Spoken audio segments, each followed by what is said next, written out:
Assalamualaikum warahmatullahi wabarakatuh.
Innal hamdalillah nahmaduhu wa nasta'inuhu wa nastaghfiruh wa na'udzu billahi min shururi anfusina wa min sayyiati a'malina may yahdihillahu fala mudilla lahu ومن يضلل فلا هادي له. أشهد أن لا إله إلا الله وحده لا شريك له وأشهد أن محمدا عبده ورسوله لا نبي بعده. اللهم صل على محمد وعلى آل محمد كما صليت على إبراهيم وعلى آل إبراهيم وبارك على محمد وعلى آل محمد كما باركت على إبراهيم وعلى آل إبراهيم في العالمين إنك حميد مجيد. رب اشرح لي صدري ويسر لي أمري واحلل عقدة من لساني يفقهوا قولي. فيا أيها الحاكمون اتقوا الله حق تقاته ولا تموتن إلا وأنتم مسلمون. قال الله تعالى في القرآن الكريم: أعوذ بالله من الشيطان الرجيم. تزودوا فإن خير الزاد التقوى.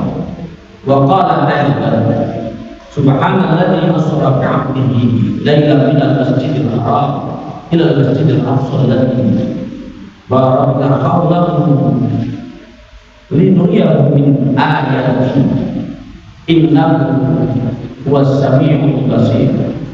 Shadaqallahul Azim. Hadirin sidang jemaah salat Jumat yang dimuliakan Allah. Pertama kali kita panjatkan rasa syukur kita kepada Allah Subhanahu wa taala. Allah anugerahkan kepada kita kenikmatan-kenikmatannya. Kenikmatan iman masih ada di hati kita. Kenikmatan kesehatan dan kesempatan Allah masih meletakkan di tubuh kita. Syukur dengan kenikmatan-kenikmatan itu kita mudah untuk menggapai rumah Allah yang mulia, melaksanakan sholat Jumat berjamaah. Panggilan Anda mengantarkan iman kita untuk bisa sampai di tempat yang mulia ini. Kesehatan dan kesempatan yang Allah anugerahkan kepada kita membuat langkah kaki kita, ayunan tangan kita, gerakan tubuh kita menjadi mudah untuk bisa sampai di rumah Allah yang mulia ini melaksanakan kewajiban kita sholat Jumat berjamaah. Ada banyak saudara-saudara kita yang hari ini sehat walafiat, tapi hatinya, imannya tidak memanggilnya untuk memenuhi adab yang dulu. Ada pula saudara kita yang hari ini bersedih menangis, iman di hatinya terpanggil untuk melaksanakan kewajiban ini, tapi dia tidak diberikan Allah kesehatan dan kesempatan, harus terbaring di tempat tidur, harus terbaring di rumah sakit, sehingga tidak bisa menunaikan kewajiban ini. Kita yang hadir, Allah anugerahkan itu. Oleh karena itu mari kita syukuri, karena mari kita syukuri. Dan sebagai wujud dari rasa syukur kita sebagai khatib, saya mewasiatkan pada diri saya sendiri dan hadir sekali lagi mari kita selalu dan senantiasa meningkatkan ketakwaan kita kepada Allah Subhanahu wa taala. Takwa dalam arti imtithalul awamirillah wa ijtinabun nawahi. Laksanakan, kerjakan, lakukan apapun yang Allah perintahkan. Apapun yang Allah perintahkan, mari kita kerjakan, mari kita lakukan, mari kita laksanakan dengan sepenuh hati, karena iman kita hanya berharap ridhonya semata. Yakinkan pada diri kita hadir pelaksanaan akan perintah Allah pasti mendatangkan kedamaian, pasti mendatangkan kebahagiaan, kesejahteraan hidup dan kehidupan kita dunia akhirat. Yakinkan. Larangan-larangan Allah mari kita jauhi. Jangan kita langgar, jangan kita kerjakan, jauhi. Yakinkan pada diri kita pelanggaran atas larangan Allah itu hanya akan mendatangkan kesengsaraan, hanya akan mendatangkan kemudaratan, hanya akan mendatangkan kehinaan hidup dan kehidupan kita di dunia akhirat. Oleh karena itu mari takwa kita selalu kita ukur, kita tingkatkan. Karena itulah sesungguhnya bekal yang akan kita bawa menghadap kepada Allah Subhanahu wa taala. Ketika kita menghadap kehadirannya, bekal takwa itulah satu-satunya yang akan kita bawa. Tazawwadu fa inna khairaz zadi taqwa. Al-Imran 197. cari bekal hidup kata Allah. Tapi sebaik-baiknya bekal hidup adalah takwa. Bahkan di ayat yang lain Hujurat Allah juga sampaikan inna akramakum indallahi atqakum. Yang terbaik di antara kita bukan yang paling kaya, bukan yang paling tinggi pangkat jabatannya, bukan yang paling elok rupanya, bukan yang paling bagus atribut duniawinya, tapi yang terbaik di antara kita kata Allah adalah yang paling. Ayyuhal hadirin rahimakumullah. Surat yang saya bacakan di muqaddimah tadi surat Al-Isra ayat yang pertama. Subhanalladzi asra bi 'abdihi lailan minal masjidil haram ila al-masjidil aqsa alladzi barakna hawlahu linuriyahu min ayatina innahu huwas-sami'ul basir. Yang artinya Maha suci Allah yang telah memperjalankan hambanya pada satu malam dari Masjidil Haram menuju Masjidil Aqsa yang telah kami berkahi sekelilingnya agar kami perlihatkan kepada mereka semuanya tanda-tanda kebesaran kami kepada Allah. Sesungguhnya Dia Allah Maha mendengar lagi Maha melihat. Ayyuhal hadirin rahimakumullah. Ibnu Katsir mentafsirkan ayat ini bahwa surat Al-Isra, surat Al-Isra ayat yang pertama menceritakan perjalanan Nabi Muhammad SAW dari Masjidil Haram ke Masjidil Aqsa untuk memperlihatkan tanda-tanda kekuasaan kebesaran Allah Subhanahu wa Ta'ala kepada Nabi Muhammad SAW. Ibnu Katsir menyatakan Allah memperjalankan Nabi Muhammad untuk menunjukkan betapa mulianya hamba Allah yang bernama Muhammad ini di sisi Allah Subhanahu wa Ta'ala. Sementara Ibnu Abbas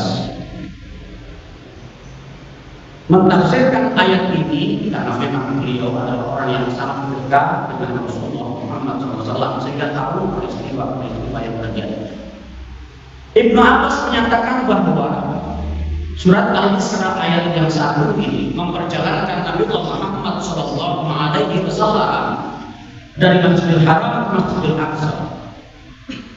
Dan kemudian kalau ditinjau dari beberapa hadis sahih Bukhari dan Muslim diperjalankan Nabi Muhammad ke Sidratul Muntaha untuk menerima perintah sholat. Ibnu Abbas menyatakan bahwa ini adalah sebuah hiburan yang diberikan oleh Allah kepada Nabi Muhammad SAW setelah tahun Amrus. Apa itu?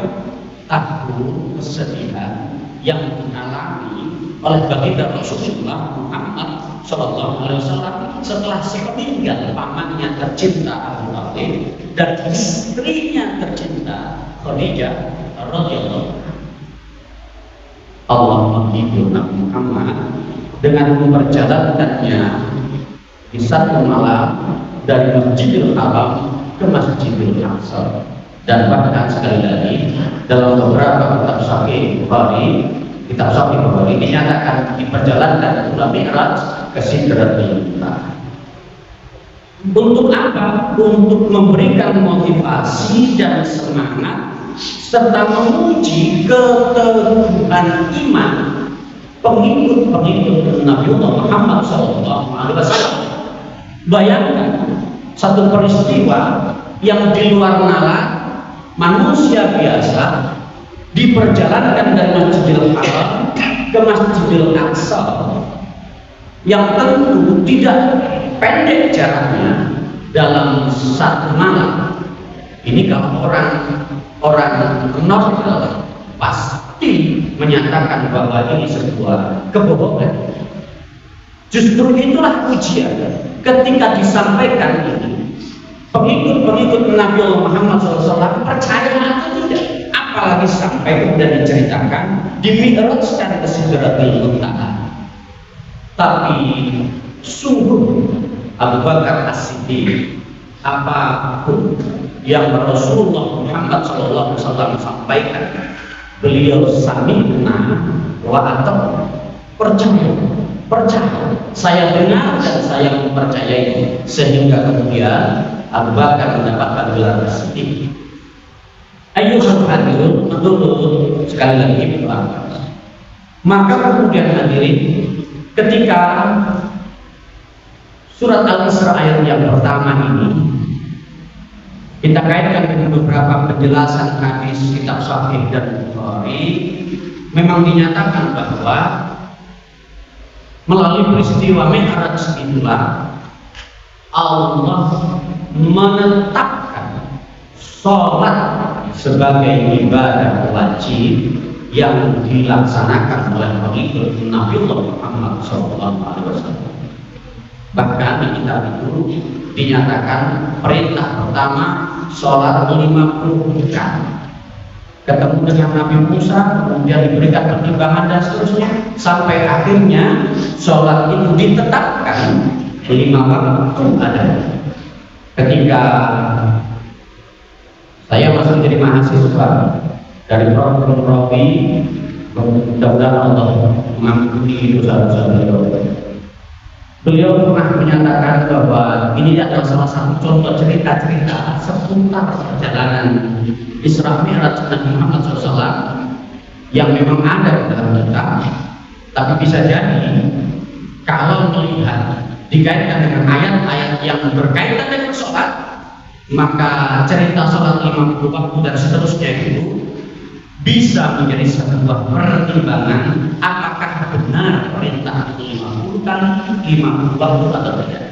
Karena di dalam Al-Quran dinyatakan inna sholata kanat 'alal mu'minina kitaban mawquta. Sholat itu waktunya sudah ditentukan oleh Allah Subhanahu wa Ta'ala, sudah tertulis. Begitu kan? Demikian pula hadirin. Kenapa kok tidak kemudian bahwa peristiwa Isra dan Mi'raj itu adalah peristiwa menerimanya Nabi Muhammad perintah sholat. Artinya Allah memerintahkan sholat pada saat peristiwa Isra dan Mi'raj. Yang lebih tepat adalah menetapkannya sholat sebagai perintah ibadah wajib bagi pengikut Nabi Muhammad SAW. Hal ini didasarkan ketika kami berdiskusi waktu itu masih menjadi mahasiswa YN Fakultas Ekonomi Syariah Sunan dan Surabaya. Karena perintah sholat itu sesungguhnya perintah yang sudah ada bahkan sebelum Nabi Muhammad SAW. Apa buktinya? Lihat surat Ibrahim ayat yang keempat. Ketika Nabi Ibrahim berdoa, jadikan aku sebagai orang-orang ahli sholat dan keturunan. Rabbi habli muqimus sholati wa min dzurriyyati rabbana wa taqabbal du'a. Itu adalah doa Nabi Ibrahim. Ya Allah, jadikan saya dan keturunan saya mereka ahli sholat. Berarti ketika zaman Nabi Ibrahim perintah sholat. Bukti yang lain di dalam surat Luqman ayat yang ke-17. Luqman itu orang biasa yang hidup di zaman Nabi Daud alaihissalam. Luqman saat itu mengajarkan kepada anaknya, ya bunayya aqimus shalah wa'mur bil ma'ruf wanha 'anil munkar ila akhir. Hai anakku, dirikanlah sholat. Dirikanlah sholat. Luqman perintahkan kepada anaknya untuk mendirikan sholat.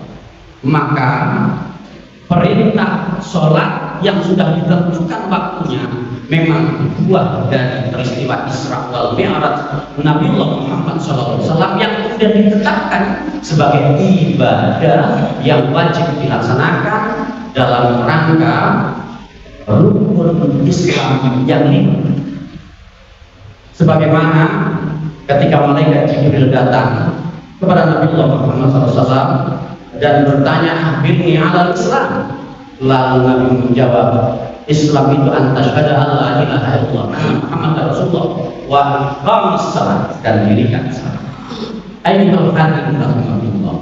Maka kemudian yang menjadi pertanyaan sesungguhnya, ketika kita sudah tahu bagaimana kemudian perintah sholat itu menjadi sebuah kewajiban yang kita laksanakan, sudahkah kemudian sholat kita ini memberikan wujud nyata bagi hidup dan kehidupan kita?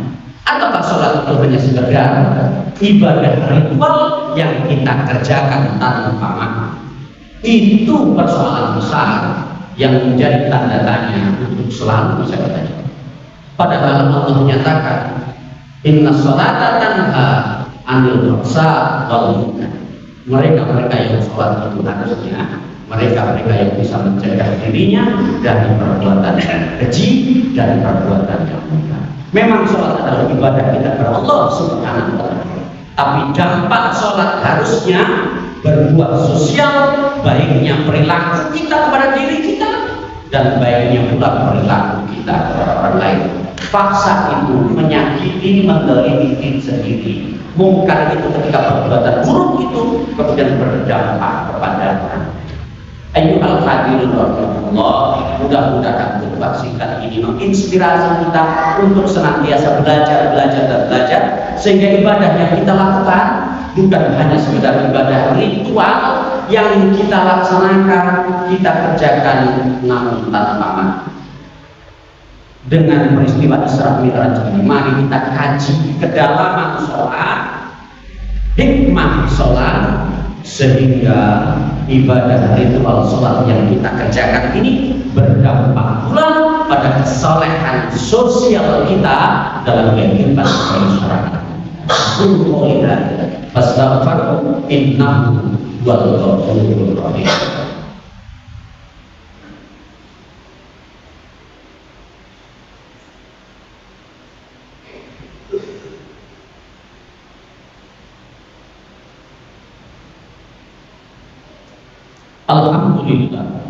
Alhamdulillahilladzi anzala as-sakinata fi qulubil mu'minin liyazdadu imanan ma'a imanihim. Asyhadu an la ilaha illallah wahdahu la syarika lahu. Asyhadu anna Muhammadan abduhu wa rasuluhu la nabiyya ba'dahu. Rabbi shrah li sadri wa yassir li amri wahlul 'uqdatam min lisani yafqahu qawli. Ayyuhal hadirin taqullah ittaqullaha haqqa tuqatih wa la tamutunna illa wa antum. Hadirin, mari kita selalu meningkatkan ketakwaan kita dan jangan sekali-kali kita mati kecuali dalam dalam kondisi. Mudah-mudahan Allah senantiasa mengampuni dosa dan kita. Mudah-mudahan Allah senantiasa menunjukkan hidayahnya kepada kita menjalani hidup ini sehingga selamat di dunia akhirat, dan mudah-mudahan Allah kumpulkan kita dalam kiamat dan keadaan husnul khatimah.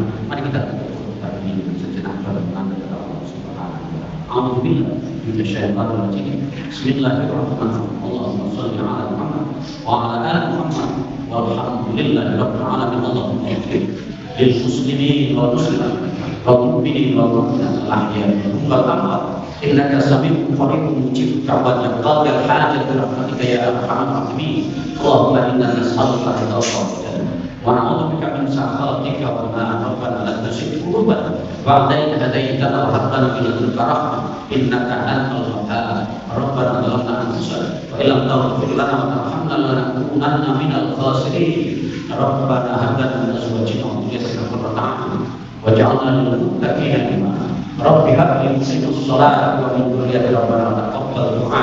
Rabbi hab li min ladunka dhurriyyatan thayyibah innaka sami'ud du'a. Rabbana taqabbal minna innaka antas sami'ul 'alim wa tub 'alaina innaka antat tawwabur rahim. Rabbana atina fid dunya hasanah wa fil akhirati hasanah wa qina adzabannar. Subhana rabbika rabbil izzati amma yasifun wassalamun 'alal mursalin walhamdulillahi rabbil alamin. Ibadallah, innallaha ya'muru bil 'adli wal ihsan wa itaa'il qurba wa yanha 'anil fahsya'i wal munkari wal baghi ya'idukum la'allakum tadhakkarun.